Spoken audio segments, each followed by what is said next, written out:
Welcome to Iconic Talk. This is your community's podcast with conversations about real estate, local happenings, and all things Winchester, Virginia. I'm Mark Francis, a local realtor, broker, and owner at Icon Real Estate. And I'm Megan Eanes, a local realtor for 21 years and part of the Icon Real Estate team. Mark and I are so excited to share everything that we love about Winchester, Virginia with you. We want you to be an informed, savvy real estate consumer in today's ever-changing market. Yep, if you want local knowledge, you've come to the right place.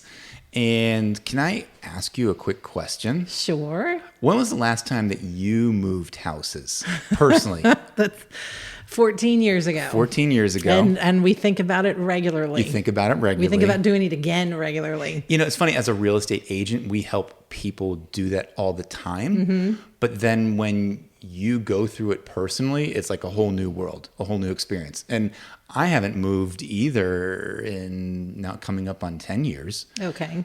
But I feel like I went through a move earlier last fall when I had to refinish my entire basement that's for my right. grandmother. Got a pod, put that in the middle of the street, probably annoyed all my neighbors, and then moved everything back in. It was painful. Mm-hmm. So I feel like that I've been through the process. My brother was just moving last year, and I think he'd been in his house for 17, 18 years, and we were getting ready to put his townhouse on the market. So it was just him. So I felt like we kind of... So you feel that pain a little bit. Did the whole thing with him, got the kids involved. They were helping load up the pod and the cleaning, and all. I was like a subcontractor for getting things done in the property for him. So, but yeah, we think about it regularly, and now is such a great time to sell. Right. But downsizing, it's just, it's slim pickings. Painful. But it made me, at least feel the pain of people when I had to go through the pod process, knowing that I'm clearing out a majority of the stuff in my house. Mm-hmm. Yeah, a lot of it is junk and that we don't need at all. Right. But at least my wife and I are both organized. We both like order in our lives, not chaos. So we have at least a little bit of an inkling to like deal with our stuff. Right. And so we went through our stuff before it went to the pod. And, you know, there's the common theme of what's trash, what is keep, and what is donate. Right. You know, so we tried to segment those things out and then shoved it in the pod, and it disappeared for like 3 or 4 months. Then when we brought it all back in the house, we realized, we don't have the same amount of space, because we gave the basement to our my grandmother, and she brought in all of her stuff. Mm-hmm. And then we had to go through the process again. Trash or donate or keep. Right. And figure it all out. It's painful. It can be overwhelming. And I think that's kind of where my husband and I have been for a while. I mean, we were a family of 6. I mean, we still are. We're just not all in the same house now. Yeah. I mean, I've got... we're down to really just one that's regularly in the house with us, my 14-year-old Molly. And so it's just like, we don't need all of this space. Space or the stuff. No, right? I don't want to. I'm done with stairs. I'm like, I'm ready to just be all on one level. And I used to be afraid of not having a basement, but with we've had so many people that have kind of used our basement for storage over the years. I would love the opportunity to. I don't even have to say no. I don't have a basement for you to borrow it. Well, the term junk can be endearing. Yes. So, Megan, you had an amazing conversation that we want to share with our audience. I did. And when it comes to being overwhelmed, for me personally, that's where my husband, John, and I are, is just kind of being overwhelmed with like where to start with the process. And I thought it was, it was just a great conversation I was able to have. So I was able to sit down and talk with a veteran-owned company called Junkluggers, and it was Joe Duda and Cameron Duda, his son, and they were just really great guys, and I was really lucky to sit down and listen to them. I feel like you use the word junk a lot. Yes. And so you can define junk any way you want, depending on what you think is valuable or not valuable. I agree. And I love how they handle it. So listen to the conversation. There was a little bit of technical difficulties along the way with microphones, so you'll hear a little different tone. Right. Because of the microphones and things like that may or may not have been working as well as they have with us talking right now. So once your ears adjust, it'll be fine. But yeah, here's... Still a great conversation. So again, their business is a franchise, and it's called Junkluggers. And again, they are veteran owned. So here's Joe and Cameron.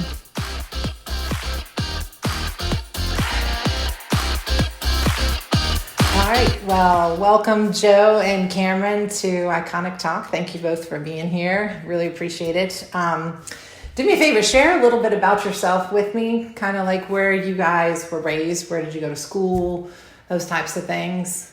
Okay. Well, first of all, Megan, thank you for having us on today's podcast. Yeah, my name's Joe, and I'm originally from Morgantown, West Virginia. And about, 6-7 months ago, Cameron and I moved to Winchester. But before that, spent mostly my entire life in Morgantown. I spent 4 years in the Marine Corps. Okay. And then moved back to Morgantown and went to pharmacy school and then the MBA program at WVU and worked in the pharmaceutical industry for about 25 years. And then life changed, and now I'm down here in Winchester with Cameron, running the Junkluggers franchise with him. Oh, wonderful. So did you went to WVU? Did you do your undergrad there? I did. I Okay. was in the pharmacy school. So did you do the military first I and did. then came back and did the pharmacy school? And my son actually just got accepted. He'll be going to WVU here in the fall. Oh, congratulations. So it's very exciting. So you came back down here. How many kids do you have? I have two sons, Cameron, who's Okay. with me here today, and then my younger son, Colin, who just started WVU. Oh, exciting. So you guys have been here you came down with your dad then to Winchester? Yes. So we came down here, and I believe it was early spring of 22. We came down, bought a house, and got the business up and running on August 8th. So where did you go to school? I'm assuming obviously you grew up in Morgantown with your dad. Yes, I spent my whole life in Morgantown, and I actually just graduated from WVU. Oh, congratulations. So I got a bachelor's of business there, and then we ended up getting the Junkluggers through. It's actually an interesting story. During my time at WVU, I had a little junk removal and moving business that I kind of did on the side. It was me, and I had a few buddies that helped me. Pickup truck, U-Hauls, box trailer, dump trailer, and that's what kind of got me involved in wanting to further this type of business. Okay. I wanted to really get the scale, so that's what kind of led us to going with the franchise, and Junkluggers was obviously our top pick just because of the way that they approach, their customers and their mission. So, yeah. So when you were up in Morgantown, were you working for a company doing this, or was it kind of your own little thing It you was just created? And completely my own business. It was called Morgantown Moving and Hauling, and I started it on my own. Did it for about 2 years.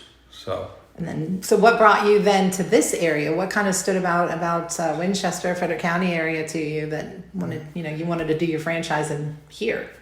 Right.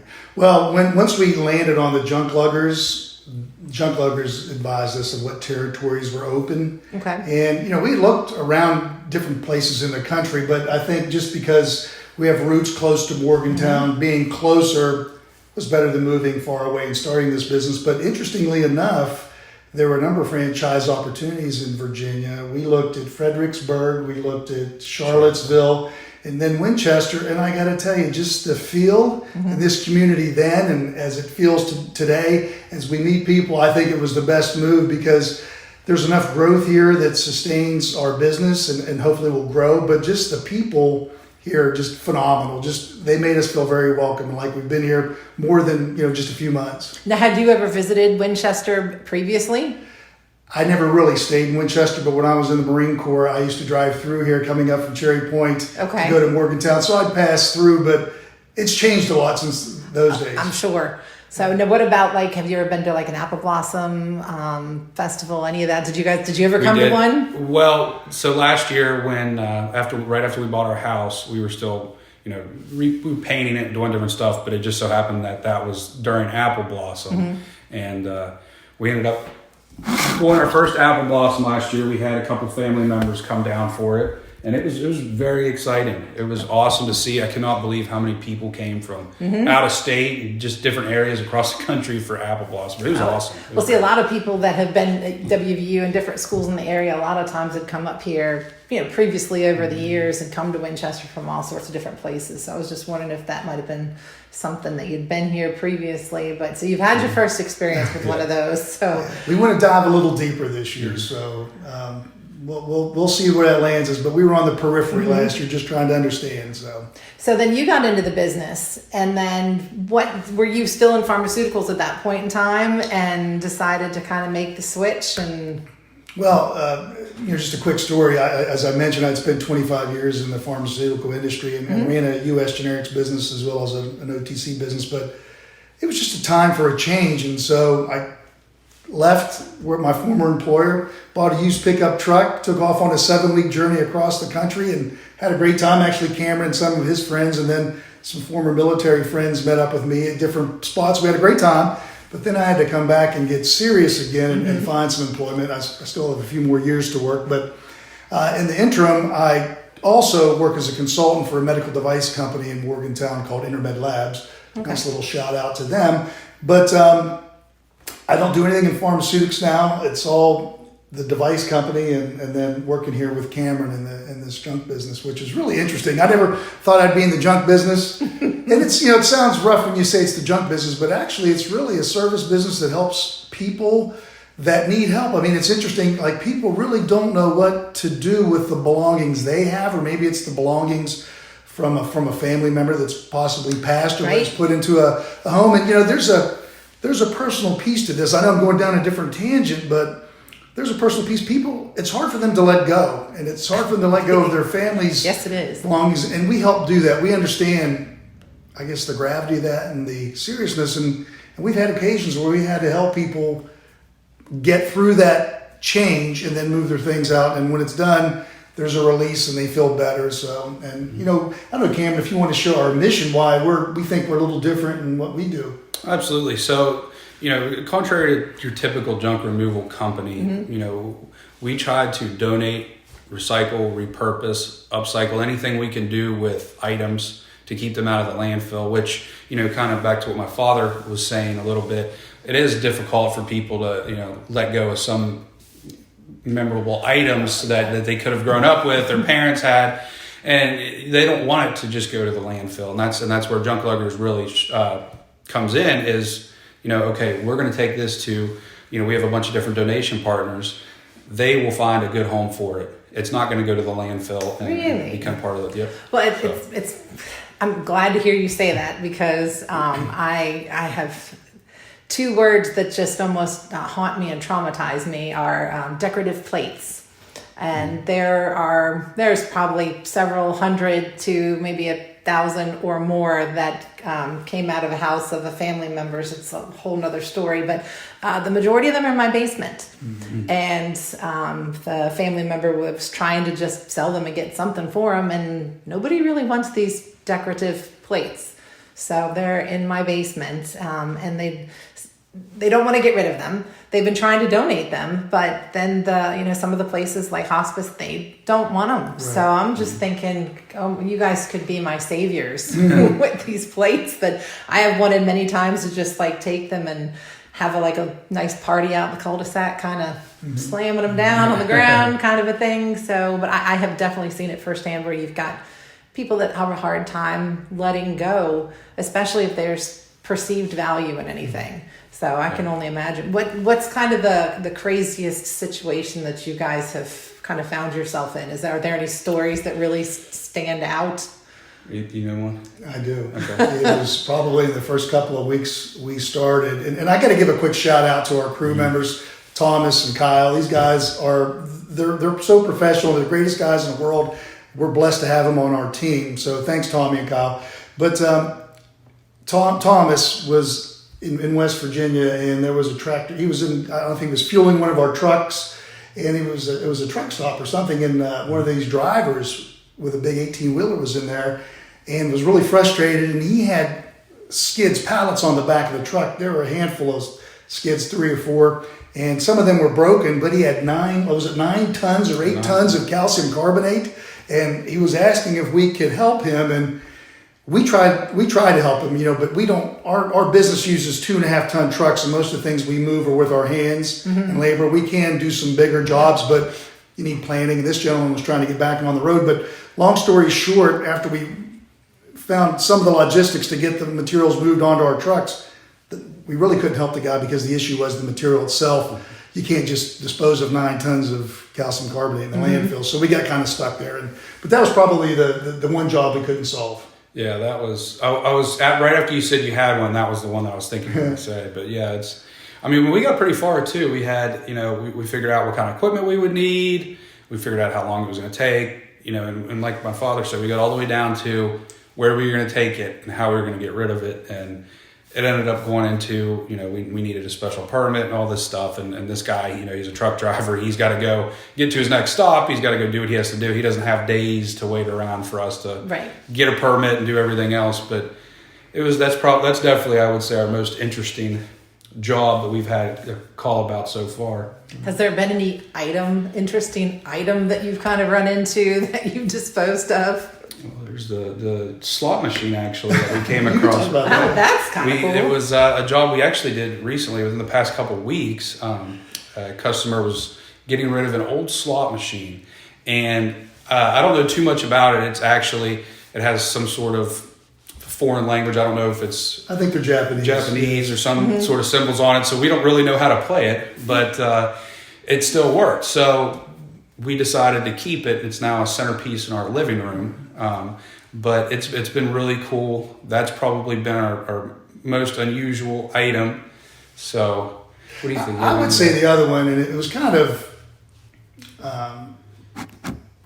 not the ending that I wanted, but we had someone call us that an 1890 piano. And pianos are probably the most difficult thing to get rid of. I mean, we can get them in and out of the house, but to find a new home is extremely difficult, and they usually don't find it there. But it was an 1890 piano. Now, the interesting thing is I made phone calls for about a week or 10 days trying to find a place for this piano, and it was unsuccessful. And the issue is that the piano was probably worth somewhere between $12,000 and $15,000, but it needed $12,000 to $15,000 worth of work done to it. But we didn't just take it to landfill. We did find some folks that had beautiful wood on it and things, so we were able to work with some folks to repurpose some of the wood off of it versus just completely discarding it. But that was one that I still think about. Like, I wish we could have found a home because it was an interesting piece. It's funny you say that because I have a piano in my living room that was built in 1890. And it's a play-all piano. It's got all the inlaid wood on it. It has the candlestick holders is how you would have read the piano music and stuff like that. So it's kind of funny you say that. I've thought about what to do with it. It was something that I kind of inherited from a great aunt, but it's a beautiful piece. So I can only imagine that's hard to part with. But for you guys to kind of try to go the extra mile and find something to do with it and really care about it, that's pretty wonderful. It says a lot about you guys, and especially even stopping and talking to the trucker, trying to clear off the things that he had that he couldn't get rid of, and you guys took the time with that to try to be able to problem solve and see what you could do. It sounds like you really do care about the people that you're working with, even those that you weren't even working with them, but you're still just trying to see if you can provide a service to people that needed it. And I think that's what makes a difference. And I won't mention the name, but the former company I worked for had the most incredible customer service department. I mean, honest to goodness, these people would walk through fire to help our customers. And that just stayed with me about how important that was. Everyone had products, but our people had the service. And I think that's what we try to do is, you know what, we're just now really getting to know each other, but we would take care of you as well as we would take care of anyone else. And it's not just the customer. It's interesting when you think about our mission of donating, we have to build relationships downstream too. Right. And we do. We've met some incredible people at the Restore store that supports you, Habitat, Hospice, Salvation Army, Goodwill, and the thrift stores around here. And those relationships are just as important as the customer relationships. And that's what it's about. And that's wonderful. So what are some of the things that you guys do? I'm looking at your website right now, and you've got a list of things. And one of them that I love that really stands out is senior downsizing. Like it's something you don't think about, but I've been there, helped deal with that. And so I love that you even kind of spelled it out as something that you do. So what are some of the other things that you do other than just, somebody has some trash, you come over and pick it up. So what are some of the services that you guys have? I mean, we do. It's a very broad range of services we provide. We have your typical, we need to clean out the garage, clean out the attic, whatever that is, clean out the yard. We do senior downsizing. We help real estate agents, when they want to go sell a home and they're kind of in a pinch, the customer or their person selling the home doesn't know what to do with this stuff. We could come in and help them. We're actually working on trying to get a little bit more into the commercial space, maybe cleaning out warehouses. We actually have we're a franchise, so our national team has a national accounts team through, they do CVS, Walgreens, Walmarts. We do all kinds of different stuff.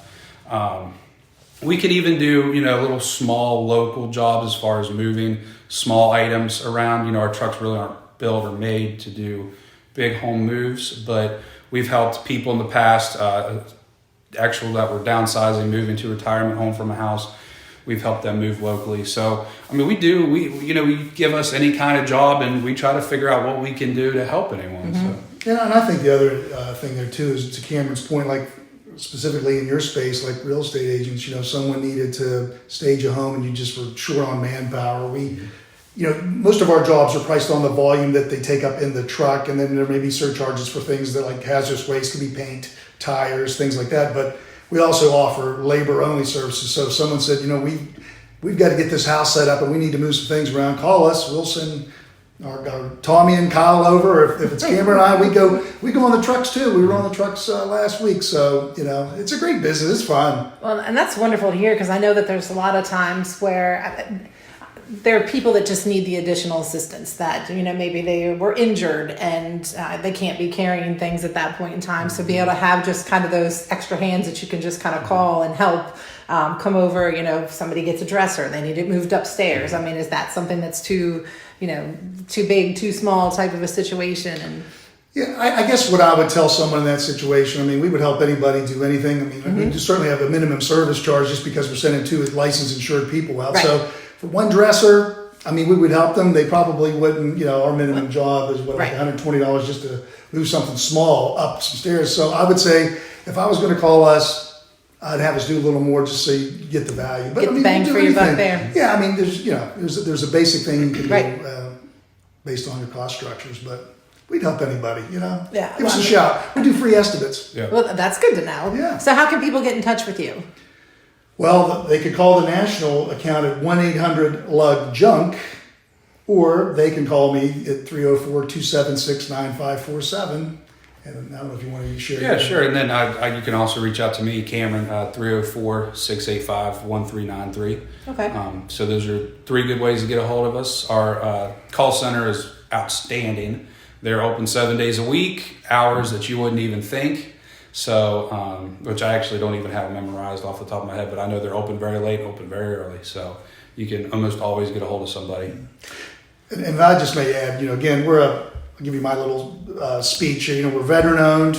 We do same day bookings. We have a 2-hour service window. So we would work with you to find the 2-hour window you want us to come to your home. 15 minutes before arrival, one of our crew members will call you so we don't show up, you're surprised by or unexpected. And like I said, our guys will go in and walk through the home, do a free estimate. Mm-hmm.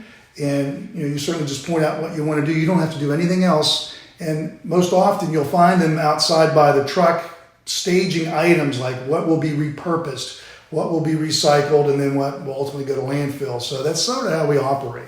So if there's people that have, that may be overwhelmed, because I know stuff overwhelms people. Mm-hmm. I'm sure you all have seen it. Look like you guys have done things with hoarding. You do hoarding estimates too. Mm-hmm. So most people, I don't think, reach that level of hoarding, but just there's people that are overwhelmed by the amount of stuff that they have and you don't know where to start. What would you tell somebody that, just really doesn't know where to begin?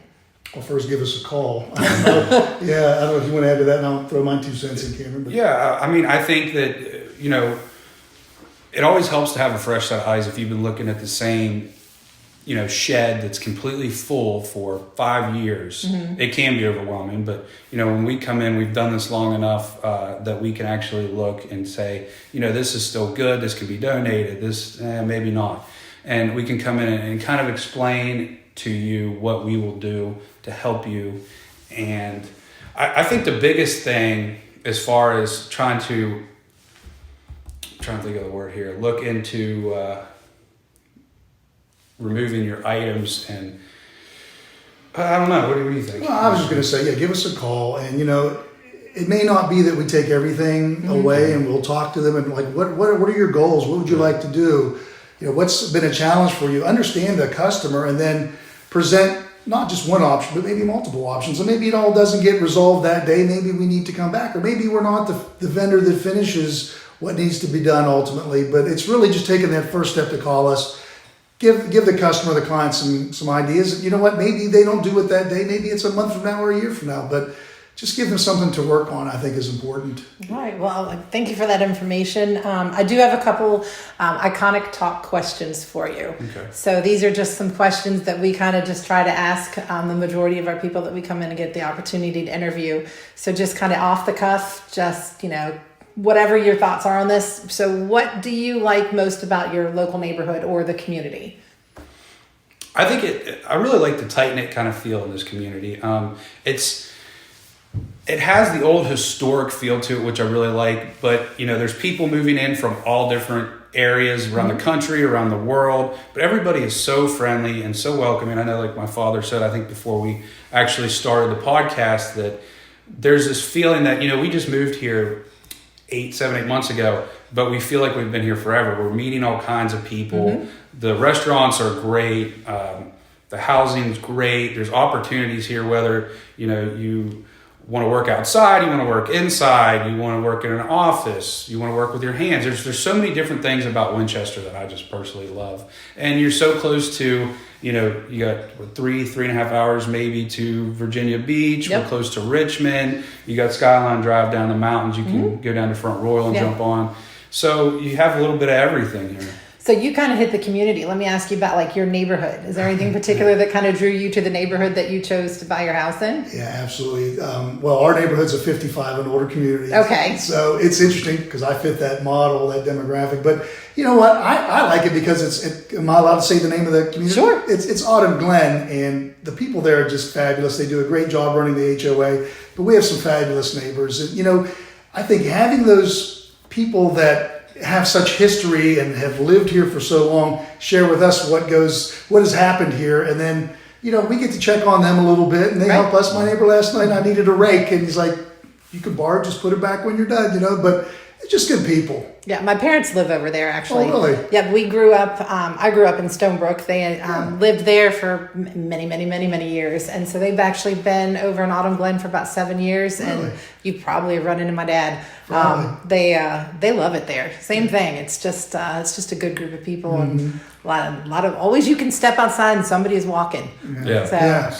And it's close. It's convenient, if you want grocery shopping or banking or whatever, cleaners, or it's just a nice little place. You can get a lot of items accomplished on your schedule without going very far. All right. So what's also your favorite local restaurant? Is there any place that stands out that you go to?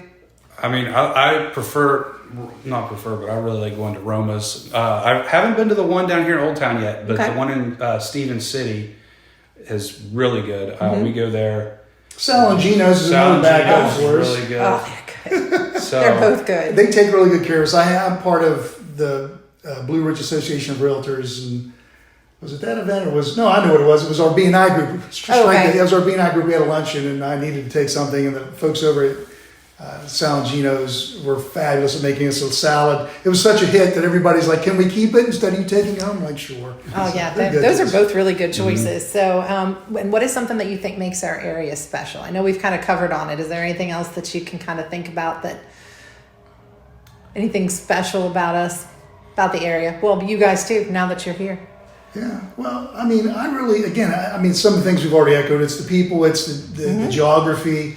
I think it's the history and the fact that Winchester, and I know it's growing, it depends on who you speak with, there's a lot of change going on, and it's tough for some people, but there's a lot of things that have remained the same, or you can still feel it. So I think it's having that historic piece, but then allowing for growth. That's what I like about it. I think the Apple Blossom Festival parade and all that really helps continue that through the next generation too. Oh, I think so. They've been around quite a few years. So, well, I want to thank both of you, Cameron, Joe, for being here with Junkluggers. Thanks for taking the time, and we appreciate it. Well, thank you for having us. It was a pleasure spending time with you and your guest on your podcast. Oh, my pleasure. Well, thanks, Megan, and thanks to Junkluggers. And I love how they're getting instantly plugged in to the community, and how they feel like that they're connected with us already. That's great. Yeah, I know. I love that, we're so used to talking to people that are kind of been local, that have been here for many years, 10, 20 plus years, some that are born and raised. And they kind of had the same attitude about our area that the people that have lived here their whole lives did. Right. That was definitely new. So I'm glad they get it. And I also love their service mentality. Yes. That this is, again, that's why I feel like we can redefine the word junk because they truly are finding homes for as many of these things that they're picking up for the customers as possible. Yeah. And they care about it. I mean, their instant story that they're thinking to themselves of, what's a unique thing is that they couldn't get rid of something. Yeah, and they're not just trying to build relationships with, with the homeowners and like, for instance, like realtors like us, that we're trying to help people move and we're helping them get, or reorganize and get rid of some things. Right. So it's just nice that they have built relationships even with places like, CCAP and Habitat for Humanity, where they're able to donate things so that you can feel more confident instead of having to just feel like you're just contributing to the landfill. Right. You're able to also, if you're getting rid of things, they can be recycled and reused. And they're a great resource because they have already built those connections. And if you or I don't know where can I donate X, Y, and Z things, they probably have an answer and they can help you with it. So, and I think it was really neat how Cameron had already been doing this on his own up at WVU. Yep. So that was really neat. It was great having them on. Yeah. Well, I learned that I don't know if I really want to go to your house right now with all the decorative plates. Oh my God. And a piano that you don't know what to do with. And it does sound like that you need a good realtor in your life to help you downsize like we talked about earlier. Well, now the piano is, I do absolutely love that piano. It's funny. My great aunt had a 10,000 square foot historic mansion in Portland, Oregon, and she didn't have any children. Her living relative was my mom and of course her children, us, me. And I was the only one that would play the piano when I went to her house. And she had organs and pump organs and pianos. So when she passed away, I got the piano. See, it's not junk. No, it is beautiful, but it was just so funny talking to them to hear an 1890 piano. And I'm like, wait, I have one too. Go. There you go. Decorative plates, I mean, boxes and boxes and boxes of them in my basement. I'm sure they'll find a home. So I hope so. Yes. Well, let's talk about what's coming up in our local community. What do you see coming down the road here? So we've got a drive-through soup and sandwich and peanut butter pies on Saturday from 12 to 2 at the Gainsboro Volunteer Fire and Rescue. Wow. They're going to also have country ham sandwiches, pints of sloppy joe or chicken salad, and peanut butter pies. Wow. So, well, I mean, with weather like today, I mean, good grief. Got to get out there, people. I know. Yeah. I mean, and then this is funny. I hate to say it's funny, but it's the coldest night of the year walk as a benefit. It's supposed to be on the coming up here soon on the 25th, but it hasn't been really that cold. I mean, we're supposed to have in the 70s, I think, sometime this week. Yep. But you know what? It's going to be great. It's going to help benefit Watts. So if you want a family-friendly walk to raise money for local charities that are serving people, you can head out there. That'll be on the 25th. And then we've also got a community wellness festival. That is also on Saturday from 10 to 5. It's free. And reduced cost health screenings, including blood testing, glucose hearing, cardiovascular disease. That's all going to be at the Apple Blossom Mall. Awesome. So that'll be great. And then just giving some information about next week, they're going to actually have a annual rent-a-hand auction and spaghetti dinner. The Sharando FFA is putting that on. That's going to be on March 2nd at 6 p.m. Dinner is a free will offering. Awesome. And that's at the Sharando High School cafeteria. And I participated in the Winchester Rescue Mission last weekend. Okay. They had a fundraising event that went phenomenal, and I know they got some publicity about that in the Winchester Star, and they're working on building a new building. So that's just a really neat organization as well to stay in touch with. So maybe we'll have them on sometime again soon. So, and we've got some I'm so excited about some of the interviews that we have coming up. We've had some great ones. The one today I thought was wonderful, but there's some really cool things that are going to be coming down the pike. Be on the lookout, people. Well, thanks so much for joining us on this episode of Iconic Talk, and we hope you learned something from today's episode and look forward to sharing more with you next week. Remember, when you look for a real estate professional, make sure they're experienced, innovative, personal, dedicated, and available. We appreciate you spending some of your valuable time with us. We would love it if you would take a moment to subscribe and share this podcast with your friends. Yep, and thank you, Simeon Battaglia, for all of your work, especially listening to this episode together. So we appreciate it. Until next time, think iconic.